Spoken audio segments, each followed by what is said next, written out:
Лена, ты что делаешь? А ты что, не видишь?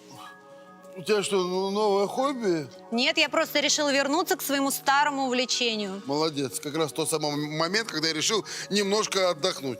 А представляешь, что в таких условиях приходится спать каждую ночь тем людям, близкие которых храпят. Тем более, что сила храпа порой достигает 69 дБ, что можно сравнить со звуком отбойного молотка. Здравствуйте. Это программа «Доктор И», и с вами мы, ее ведущие, мотогонщица Ирина Першина. И Виктор Логинов. В старину на Руси здоровье мужчины мерили силой храпа. Существовало даже такое выражение – богатырский храп. На самом деле храп – это громкий сигнал о том, что в организме человека что-то не в порядке. И именно о храпе мы будем говорить сегодня в нашей программе. Алексей и Елена Моисеевы уже 15 лет счастливы в браке. Но последнее время супруги не могут спать вместе. Несколько раз за ночь Алексей будит любимую жену своим сильным храпом. Что Елена только не пробовала. И толкала мужа в бок, и переворачивала его во сне. Даже ужина лишала.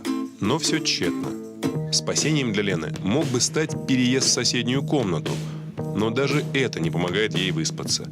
И совсем не укрепляет счастливый и многолетний брак. Моисеев Алексей, 43 года. Храпит каждую ночь на протяжении 5 лет.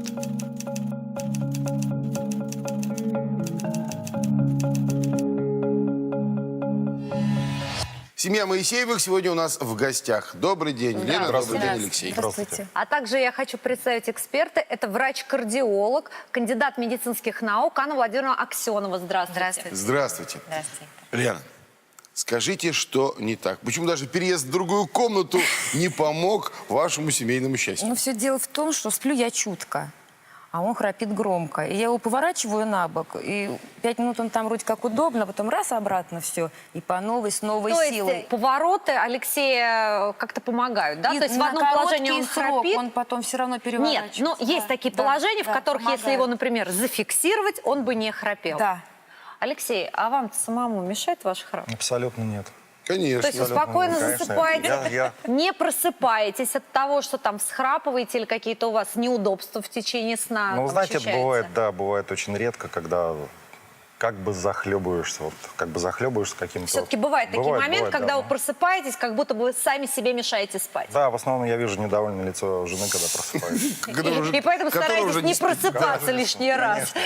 Анна Владимировна, скажите, пожалуйста, вообще храп нормально? Существует ли понятие здоровый храп? Существует понятие привычного храпа. То есть здорового храпа не существует. Но привычный храп – это храп, не связанный с патологией. То есть синдром обструктивного апноэ сна, когда существуют остановки дыхания, приводящие уже к различным нежелательным явлениям. То есть вот каков этот переход от нормального, мирного, тихого посапывания во сне, да, до вот этого вот громогласного, зевсоподобного рева? Главным образом даже не переход. Храп, он может быть как ситуационный храп, да, во время каких-то простудных заболеваний, либо аллергических реакций, либо на фоне приема каких-то препаратов, расслабляющих мышцы мягкого неба. Но для того, чтобы его четко отделить от патологии, нужно все равно проводить обследование.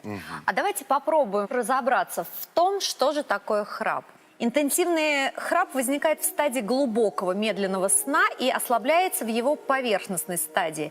Причина храпа заключается в том, что после засыпания мышечное напряжение снижается. И если человек лежит на спине, то его язык и нижняя челюсть слегка провисают. И этим создаются препятствия для тока воздуха из носовой полости. В результате человек начинает дышать ртом, и быстрое вдыхание воздуха заставляет вибрировать ткани мягкого неба и глотки. Вот эти-то колебания и воспринимается звуком как храп. А что может вообще спровоцировать сам храп? Увеличение миндалин, полипы, искривление носовой перегородки. Нижняя челюсть может быть маленькой и как бы ретроградной, то есть задвинутой назад. Это тоже уменьшает просвет дыхательных путей. Из физиологических, ну это не совсем физиологические, но причины, которые влияют на функциональные особенности, да, это курение, то есть возникает отек и воспаление дыхательных путей. Алкоголь, который приводит к расслаблению мышц. И действительно, вот как я говорила раньше, препараты. Все то, что сужает приток воздуха Да. в организм Как человека. правило, это полные пациенты. Наши пациенты – это полные пациенты. Вот, Вот худой. Да, в Леше я не узнаю Худой? полного пациента. Наверное, Он потому что достаточно я все же худой. курю, и у меня работа Вот, то связана с есть частными гостями. То есть и- вы что-то про себя здесь услышали? Да, я про себя услышал, да, это надо задуматься, если честно, надо задуматься. Но Но если бы так научились все спать. было просто. да, мы научились спать в очереди. этом режиме. Я думаю, что доктор нам поможет. Серьезно, по очереди спать? Да. Нет, вот по версии Алексея вы научились, а по версии вашей супруги То как-то есть не очень. Алексей-то научился. Да, иначе бы вы не пришли к нам на программу. Анна Владимировна, скажите, почему среди харпунов больше мужчин, чем женщин? Это очень интересный вопрос. Около 30 лет назад проводилось исследование, в котором показали, что на 60 храпящих мужчин приходится всего лишь одна женщина. В настоящее время считается, что на 2 храпящих мужчин приходится одна женщина. То есть Вот вот эти, так. да, соотношения изменились. Но действительно мужчины храпят чаще из-за анатомического особенности строения верхних дыхательных путей, да, раз. Потом у женщин более поверхностный сон. То есть когда мужчина еще продолжает храпеть, женщина уже просыпается. Поэтому храпа не возникает. И, конечно, мужские половые гормоны, тестостероны.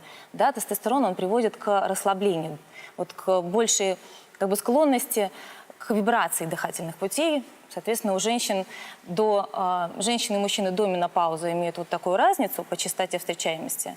Но после наступления менопаузы приблизительно шансы Одинаково. храпеть одинаково. Да. да. Анна Владимировна, вот мы уже выяснили, что причиной храпа является ослабление мягких мышечных структур. А может быть, существуют какие-то упражнения, направленные на укрепление мышц, чтобы вот снизить вероятность или силу храпа?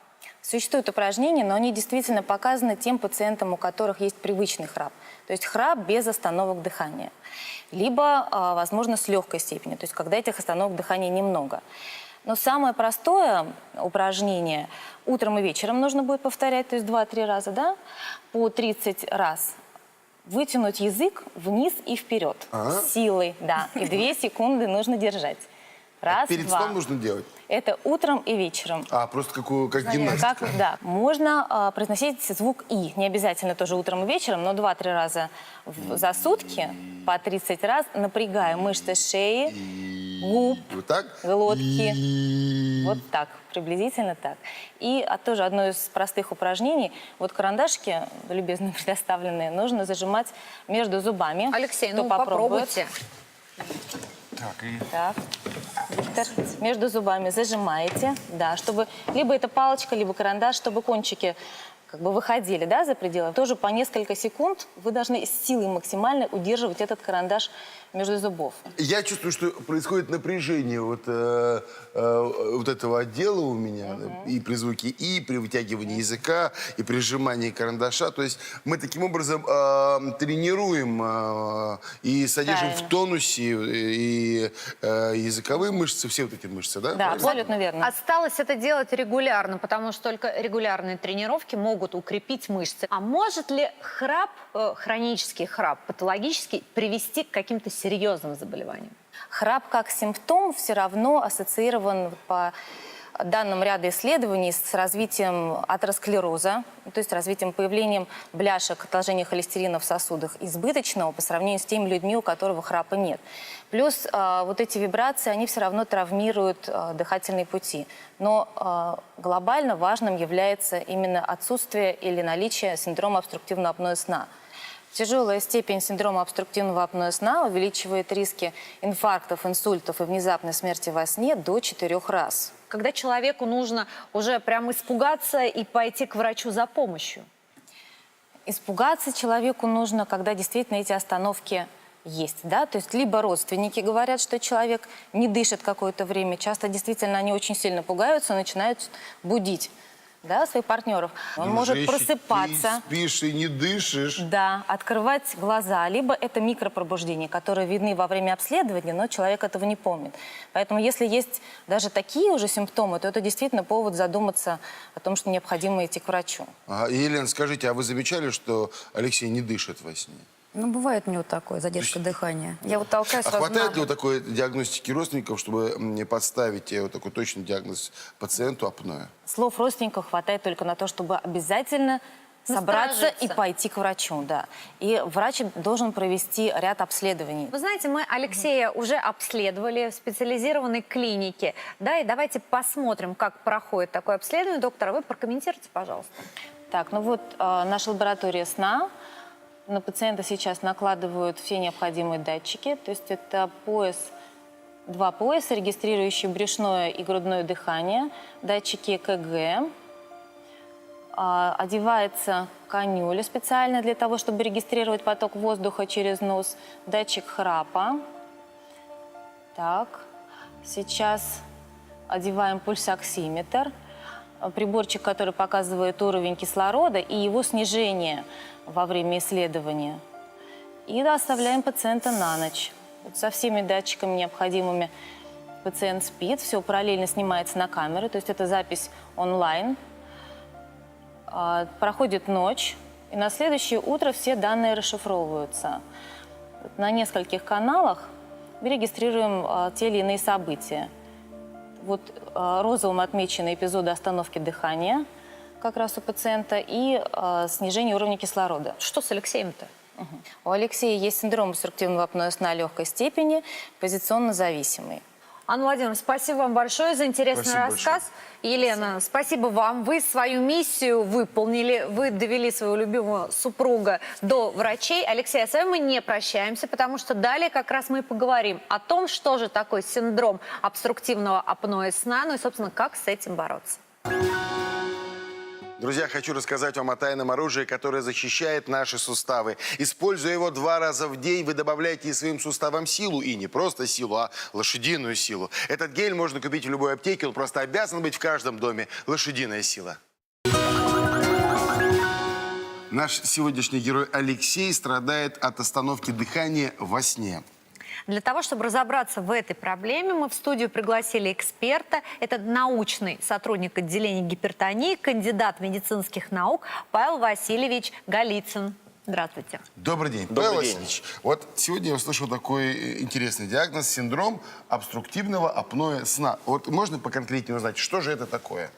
Это состояние, которое характеризуется наличием храпа, а также периодическим повторяющимся полным или частичным прекращением дыхания во время сна, достаточно длительным для того, чтобы привести к уменьшению насыщения крови кислородом. И мозг может отключиться во время таких остановок сна. И мозг, и сердце, и все остальное, естественно.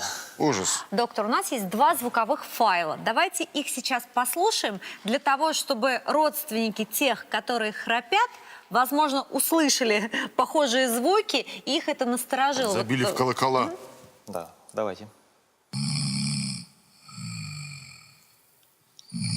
Идет храп регулярный. И вот еще один. Здесь более выраженный храп.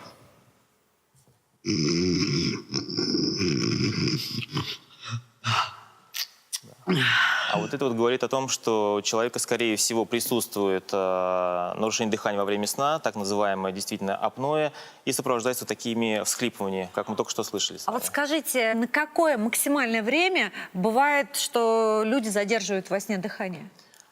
Для того, чтобы Вот я вот поставить... слышала, результаты обследования вообще бывают до минуты. Или это уже чересчур? Скажу вам так, то, чтобы поставить диагноз нарушения дыхания во время сна, пауза должна длиться больше 10 секунд. Но мы видели пациентов, у которых это продолжалось 30 секунд, минута, и порой доходило до 2 минут. Я один раз ехал в купейном вагоне, часто приходится передвигаться с совершенно незнакомым мне человеком. Ну, значит, он спал с одной стороны, и с другой стороны, и он храпел. Я не мог уснуть никак. Я ходил в тамбур, я читал. Он храпел, храпел. И вот во время храпа у него были паузы, даже мне стало даже любопытно. Когда он вот так же ярко выраженно, громоподобно, и вдруг раз человек замолкает. Вот он ничего не происходит. Он лежит с открытым ртом, И ты думаешь, что он проснулся, Я думал, что он, наверное? наверное, проснулся. Что происходит?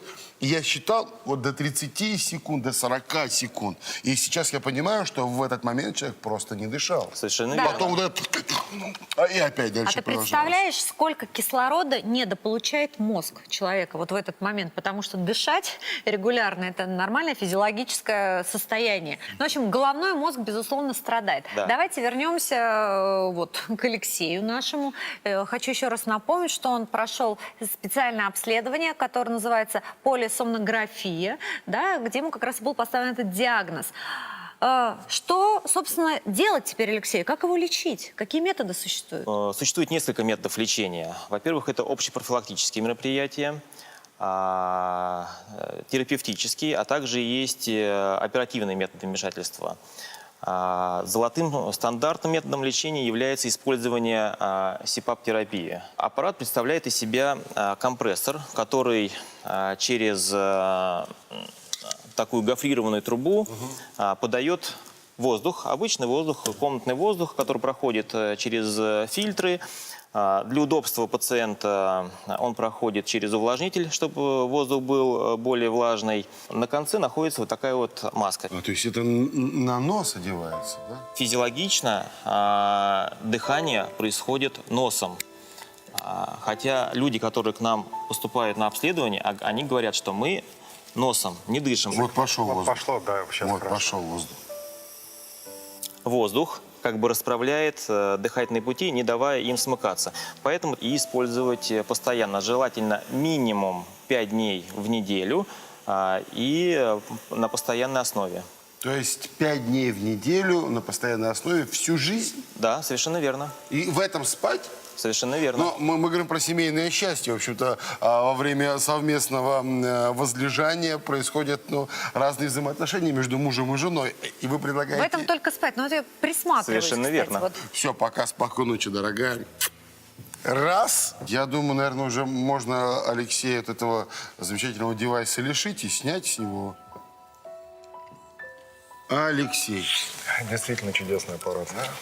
На что похож? Свежесть продувает. Дышать комфортно. Отлично вообще. Да. А вот вы представляете, могли бы спать с похожей маской, вот заснуть, когда у вас на лице такое устройство? Вы знаете, с женой вряд ли получится, но один попробую. И еще наверняка что-то есть в арсенале докторов. Да, сейчас я покажу. А можно открыть, Да, это посмотреть? можно открыть.